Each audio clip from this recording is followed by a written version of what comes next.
Hi, welcome to the podcast by Dr. Sushma Singh. Let us start conversation on Unit 25, Critical Issues in Open and Distance Learning, and our topic is Research in ODL Systems. Institutions offering higher education have two main functions: knowledge dissemination and knowledge generation. Educational institutions at the tertiary level, especially universities under the conventional system of education, are actively involved in carrying out research work. For adding to the corpus of the existing knowledge, testing theories and principles developed either under new circumstances, finding solution to the problems existing in the concerned field are some of the major objectives for carrying out research work. In distance education institution, apart from research in the disciplines taught, that in the area of distance education is indispensable for strengthening the system, since it is a relatively new area which is still developing. There are several areas in this field that the need in-depth study to sort out the pressing problems. We shall now discuss some of the areas that merit research in the field of distance education. The first one is learners.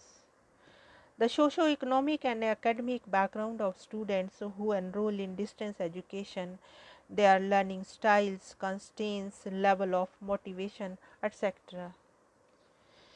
Educational programs, pedagogic aspect of content, integration of technology, etc.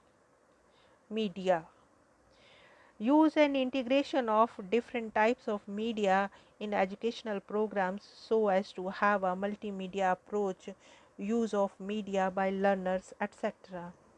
Enhancing cost effectiveness, studying the expenses incurred by in different areas, devising means to make the system cost effective and making optimum use of funds. Student support services, improving student support services not only for the learners who are enrolled but also for those who have graduated for their placement. Assessing achievement, assessing achievement of those graduating as far as their further education and placement are concerned. Unlike some of the open universities of the Western world, where research is a regular activity, in the Open University of India it is yet to gather momentum. Therefore, it is necessary for these institutions to formulate a definite and comprehensive policy so as to encourage and regulate research work. Research in distance education institutions, as in other, can involve both the qualitative as well as the quantitative methods. Therefore, experimental studies, historical studies, and descriptive studies such as case studies, surveys, causal correlation studies, etc., can be carried out. There have been some descriptive studies such as surveys and some empirical studies too, but it is still not enough as a development oriented exercise. As research is an important tool for the development of the discipline as well as the system, it has to be taken up earnestly in distance education institution. Now let us move to the next point, apprehensions regarding ODL. We have been discussing in this unit some of the critical issues in ODL. Let us also discuss some of the apprehensions regarding ODL, such as the commercialization of education through ODL by certain institutions and the cultural impact of ODL from abroad. The first is commercialization of education. The ODL system is today indisputably the means of democratization of educational opportunities. One of the reasons for this is its ability to enroll huge numbers simultaneously. But today, not all such institutions operate with the altruistic motive of the bringing about equity in the field of education. There are instances when the potential to enroll huge numbers has been grossly misutilized to earn money through the fees collected. For instance, in India, teacher education programs through the distance mode were once used to enroll a huge number of learners, but these institutions possessed neither the necessary infrastructure nor the student support required. This was adversely affecting the quality of education provided. The prime motive of these institutions appeared to be to make financial gains. This continued till the National Council of Teacher Education (NCTE) clamped down on such institutions. As per certain estimates, the business of education the world over runs into the trillions of dollars. More and more ODL providers are joining the fray. It is seen that huge profits earned through ventures in the field of distance education are bringing entrepreneurs from the Western world to the developing nations with huge student population eager to possess degrees from abroad. There is the an emergence of a global market where education, especially that provided through the distance mode, is being traded. There is the allegation that the claims of education anywhere, anytime is becoming like edibles that are pre-packaged and delivered at home by the multinational companies. The pre-packaged educational services are produced through mass production techniques whereby the students become the customer and the teacher the worker. Hence, it is felt by some people that more than altruism, profiting is the motive of some ODL institutions. According to Gravele, the commercial approach of some ODL institutions with less concerns for student support is responsible for the high dropout rate. As we know, several distance education institutions are adopting a multinational approach in providing educational services. This trend is further facilitated by the General Agreement in Trade and Services (GATS). It is feared that, as in goods and other services, the developing nations would find it difficult to compete with the developed nations because of their inadequate infrastructure and poor economic development, and the agreements for globalizing educational services may not work in their favor.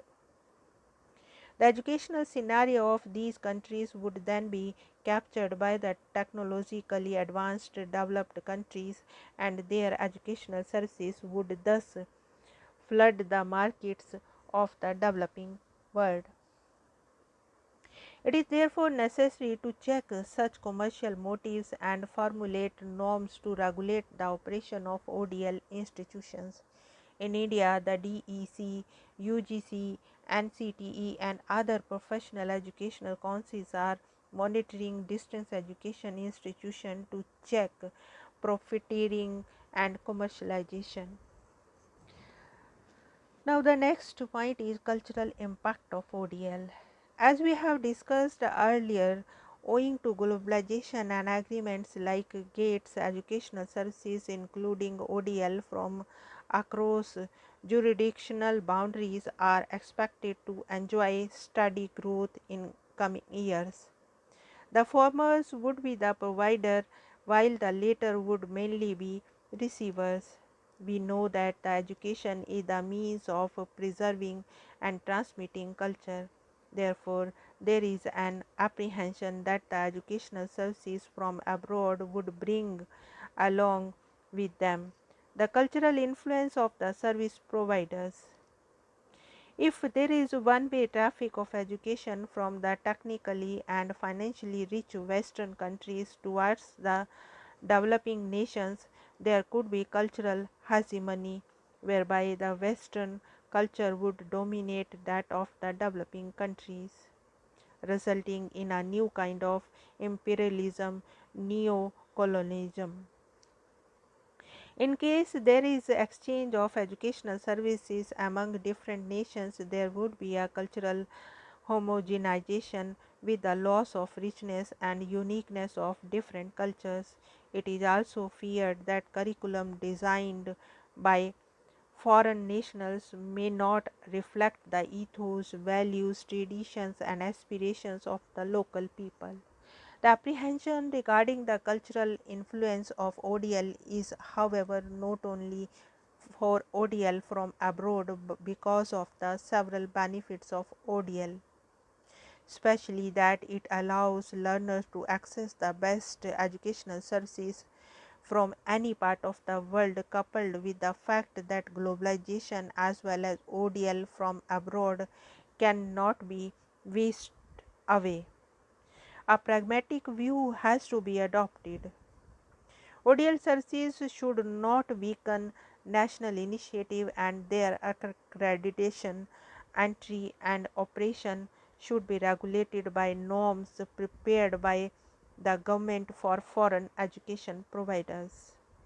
If necessary, the curriculum may also be adapted as per the local needs.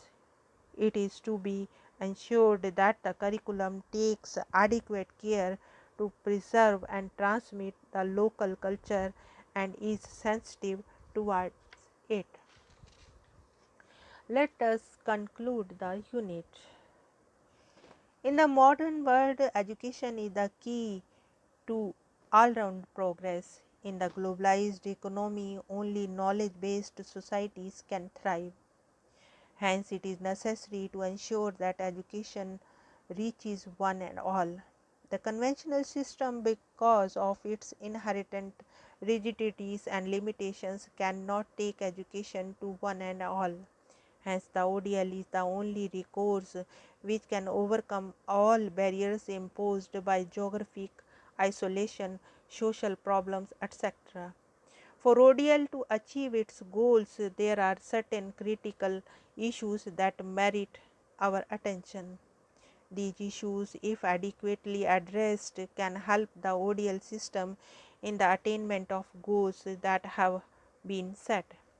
The issues discussed here are equity and access of educational opportunities through ODL, cost effectiveness in ODL, integration of technology that may facilitate the overall functioning of the ODL institutions, networking and collaboration that facilitates the share of material and human resource quality, concerns of distance education, research in ODL, and apprehensions regarding the impact of ODL.